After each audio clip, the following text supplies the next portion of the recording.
Hey folks, welcome to week 8 of DMD 200, Exploring Digital Storytelling. How is everybody? Alright, so now that we're in the 8th week of the semester, we are really on a roll. At this point, you guys have all the skills you need to keep working on more stories. We are going to introduce something new this week, which you could consider a bit of a twist, as it were. Alright, so let's take a look down at the modules. We'll hop into the week 8 module and see what's going on with the overview here. Okay, so the majority of this week is dedicated to free swim time so you can work on your second project. So by now, of course, you have established what you're going to do for your second project. You've already gone through your brainstorming steps and have started to build or construct or write or all of those things. So at some point this week, you're going to need to turn in your second project, whichever type of project you chose, turn it into the place under assignments where that project goes for a draft critique, okay? So wherever you happen to be at with it, I am going to set up the peer review system. Since we've already done peer reviews for the final on the first project, you guys know how to do those now. So I'm going to sort of set up the peer reviews for a draft critique. So this time you're going to get some feedback, not just from me at your sort of halfway point, but also from your fellow students to give you some critique, some feedback, some words of wisdom, some guidance, so you can continue forward and finish up your project, okay?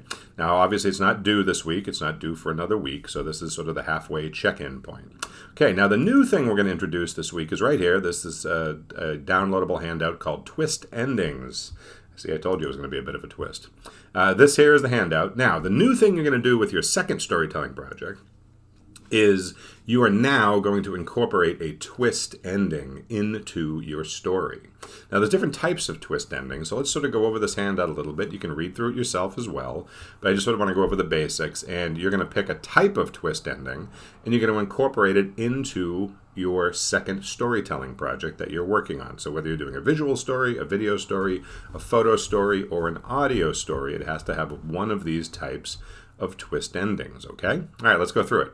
So in a typical story, the plot of the storyline often follows a very predictable chronological order, right? There's a beginning, a middle, and an end.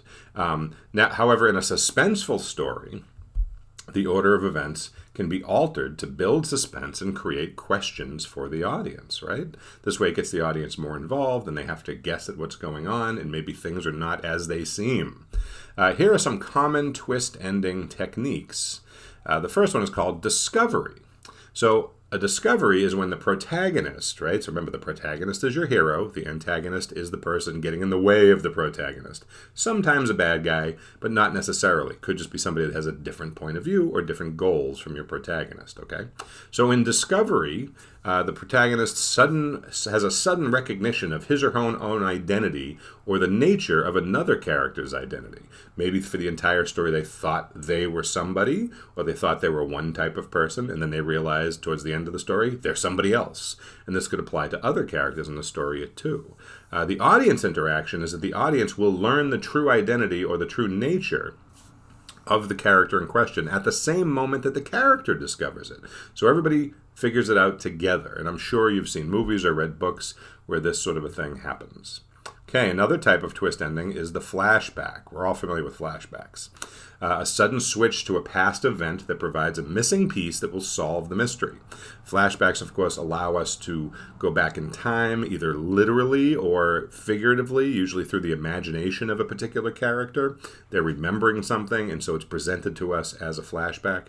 In film and television, of course, there are sort of visual techniques that are used to clue somebody into the fact that it's a flashback and it's not happening in current time. We see this also in comic books and other types of visual media. And this can also be done in an audio format with certain sound effects that indicate that we are in a different time frame, right? Now, the audience learns the previously unknown information through this flashback, which reveals the reason for something that was previously unexplained, or maybe puts a character or a situation into a different light. So you might be wondering why a certain thing is happening through most of the story, and then the flashback sort of provides the answer for that, either why something's happening or why somebody's acting a certain way, or what a relationship is between two people, and now all of a sudden this flashback puts that into clear focus and you understand why. Okay, another type of twist is a foreshadowing. where a character or plot element that is introduced early in the story, towards the beginning of the story, it may not be referenced until later, or it may be something that appears throughout the story or film, but whose significance is not realized until later. Now, the most famous example of this, of course, is Chekhov's gun. You've probably heard about this in literature class. And the concept is that if you introduce a weapon or a gun at the beginning of the story, somebody's holding it, somebody's carrying it, it's on a table, it's in a case, whatever, then the foreshadowing basically dictates that at some point later on in the story, that gun will be used. Now, of course, it doesn't just apply to weapons. It applies to all sorts of different things.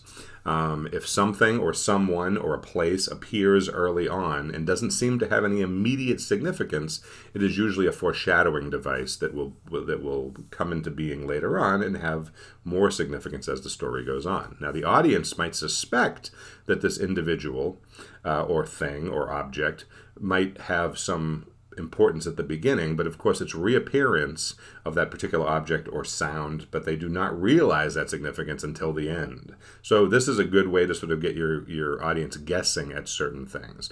Now, one of the frustrating things about some storytelling is that a seemingly important object or person or place will appear at the beginning of the story, and a savvy audience will see that and think, oh, that's got to be important later on, and then nothing happens with it. And so that's sort of what you call a lost opportunity for foreshadowing. And a lot of us have probably seen or heard stories like that. So if you're going to do foreshadowing, you got to make sure that you follow through on it.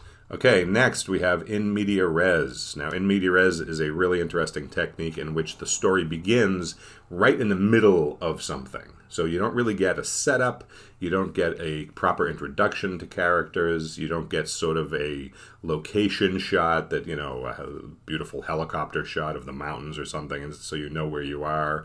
Instead, you literally pick up the story right in the middle of a conversation or right in the middle of an action sequence. Maybe there's a car chase and boom, that's how the movie starts. You have no idea who's involved in the car chase, why the car chase is happening, where the heck you are. You're just dropped into the middle of things.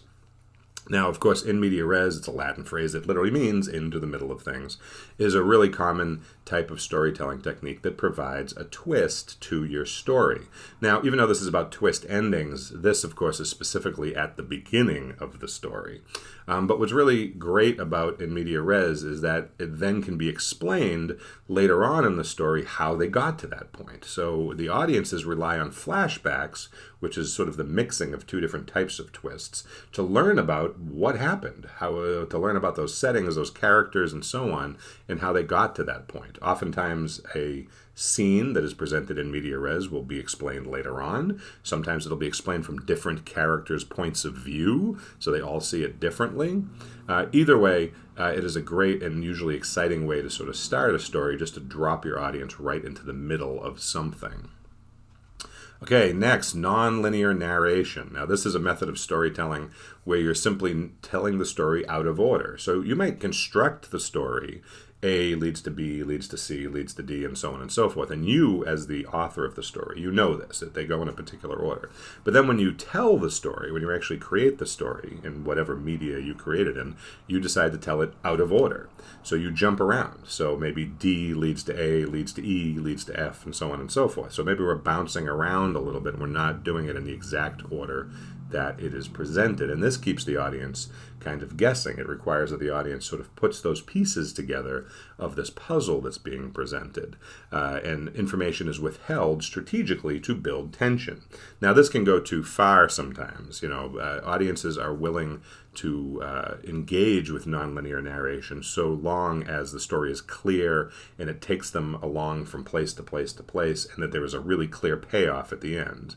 But if it's too confusing, if it's too nonlinear, then you could lose your audience. They just become confused and kind of check out. And maybe you've read books or seen movies like that, where it's just a little too confusing in terms of its narrative structure. So be careful with your nonlinear narration that you don't go too crazy with it. Okay, next, reversal, which is a change of the protagonist's fate that comes about because of a twist in the character's circumstances. So this is when you have what seems to be a really simple plot. You can almost, you're watching the movie or you're reading the book and you're thinking to yourself, oh, I can see how this is going to end already. It just seems like a really obvious linear plot. But then all of a sudden there will be a big change to what happens to the protagonist because their circumstances that were presented at the beginning of the story change drastically, and now it's not at all what you thought it was going to be. Audiences are meant to be surprised with this kind of twist, with the change of circumstances. So we might discover that the whole story has been a dream, for example. It could be a simulation or an act, right?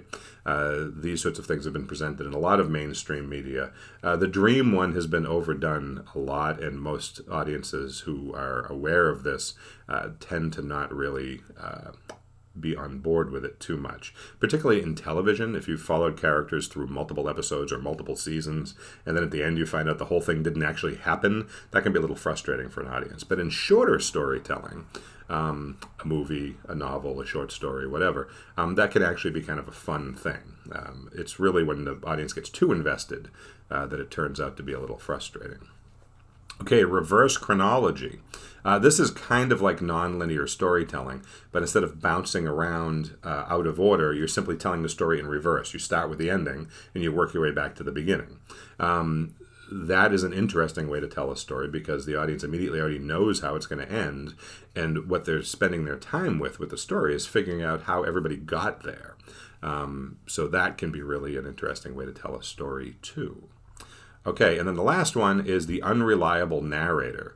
This is where the protagonist of the story, or the narrator, or the character whose point of view we are following in the story, is not really a trustworthy person. That doesn't necessarily mean they're a bad person, although they could be a bad person. It just means that there are circumstances that tell us right off the bat that maybe their point of view is not accurate. Maybe their mental capacity has been challenged because of a variety of reasons. Maybe they are being impaired by the use of drugs or alcohol. Maybe they are secretly the villain and they have a very specific point of view. There's a lot of reasons why somebody might be an unreliable narrator. In a way, it's almost similar to sort of an unreliable witness in a court case, right? If somebody has witnessed a crime, are they themselves a reliable witness? Are they somebody who you would put your trust in? And so this is a similar sort of idea. So your protagonist, or the person who is narrating the story, is really somebody you can't trust. And so, of course, the audience then has to question everything that's being presented to them because it's all being presented to them through the filter of this unreliable narrator. Okay, so those are different types of twists along a story. And again, this is categorized under twist endings, but some of these are twists that occur in different parts of the story. So your job for the second story is, of course, to incorporate at least one of those twists into your story. So I know you've already started working on it, so this is sort of a curveball I'm throwing you here. You've got to go back and sort of work this sort of thing into your story, okay? So go get working on that, spend a lot of time working on it this week, and sometime before the week comes to an end, upload wherever you are in the project to Canvas, and we will set up the peer critique so you can get some feedback in media res, as it were.